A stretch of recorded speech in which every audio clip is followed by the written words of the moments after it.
Bonjour mes chers amis, je suis content de vous présenter ma troisième vidéo.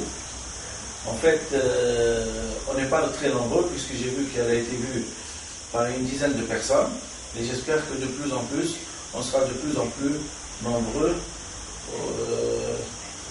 Et le jour où on arrivera à remplir un stade de football, ça sera toujours un progrès pour nous. Bon, alors, préliminaire et but recherché. D'abord, je tiens à avertir les auditeurs, les spectateurs de mes vidéos, c'est que je n'ai aucune ambition politique et que cette série de vidéos ne fait partie d'aucune campagne électorale. Elle est seulement destinée à la jeunesse comme incitation à l'analyse politique, pour l'acquisition d'éléments qui leur permettent d'abord de bien comprendre ce qui se passe entre eux, de quel monde ils font partie, des éléments qui leur permettent des choix cruciaux pour l'avenir. Le moment est propice et prophétique. Il vient dans un moment charnière entre la Tunisie et le monde arabe actuel et un nouveau monde qui promet une nouvelle approche du développement. Donc nous allons profiter de ce moment post-insurrection et post-insurrection et post-révolution.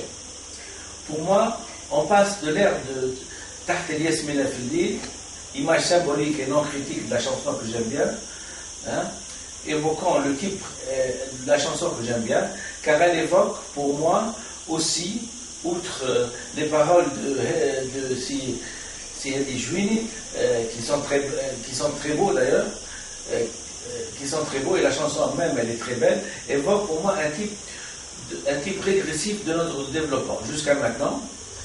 Et ce changement présage d'une nouvelle Tunisie révolutionnaire, conquérant de son développement et fer de lance de l'unité des pays arabes en une unité fédérale du type USA.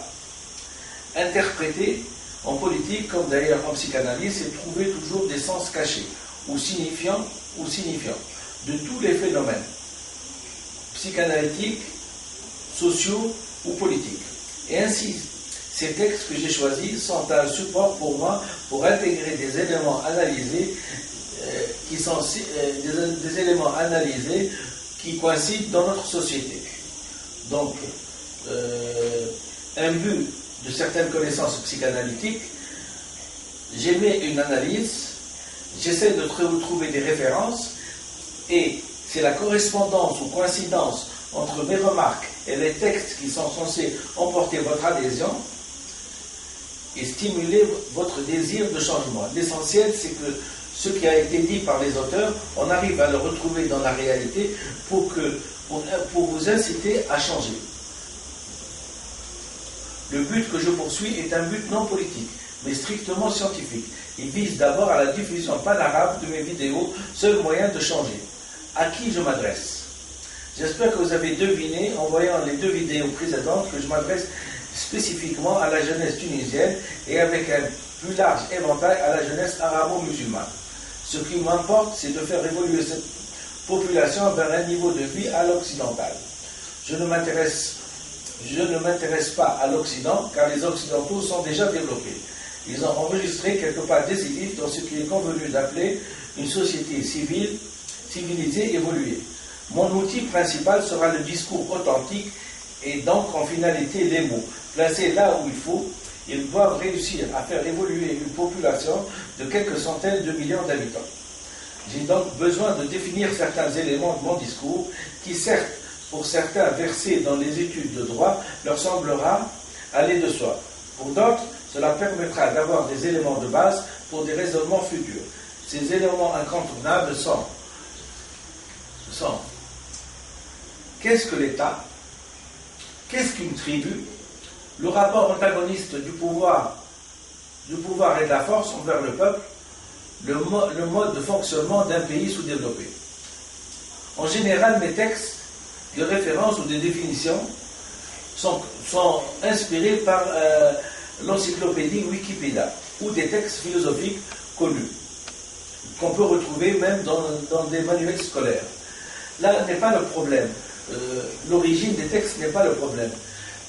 Ce n'est pas le problème qu'il soit de moi ou d'autres auteurs, puisqu'ils vont en servir à nous aider et ils vont nous servir comme support de réflexion. D'abord, entre autres, je tiens à avertir tous les gens qui s'offusquent des mots, qui les prennent au premier degré et qui font preuve d'abord d'excitation sans avoir la patience d'accorder le temps au temps. Je leur déconseille de me suivre dans mes analyses. J'ai pour principe de respecter la science, et si un État me semble avoir été qualifié à juste titre de primitif, je ne vais pas vous faire plaisir et faire plaisir à l'assistance pour le faire passer pour un État évolué dans l'échelle de progression de la civilisation. On a ce qu'on mérite, et quand on veut changer, il faut faire un état des lieux, qu'on soit franc et honnête. Mon savoir, je le tiens de 10 années de médecine psychanalytique en solitaire, et je ne tiens pas ni à le pervertir, ni à l'embellir pour faire plaisir à quiconque. Celui qui a de la compétence de me défier dans mes analyses, il a mon email, et je peux dans l'éventualité expliquer ma science. Mes dénominations et mes qualificatifs répondent à des défis de cette science, des définitions scientifiques faites à la suite de longues observations du maître et de l'auteur de la psychanalyse Sigmund Freud, qui n'ont jamais souffert jusqu'à maintenant d'aucune critique. Je ne pense pas qu'il puisse être infirmé aujourd'hui sur nos terres.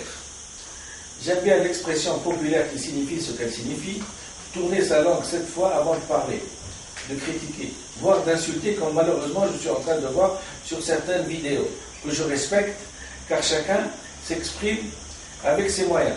Comme dirait Claire Chazal, chaque oiseau a le prix de sa couleur. Les données cadres de nos échanges sont donc établies, abordant les vrais problèmes.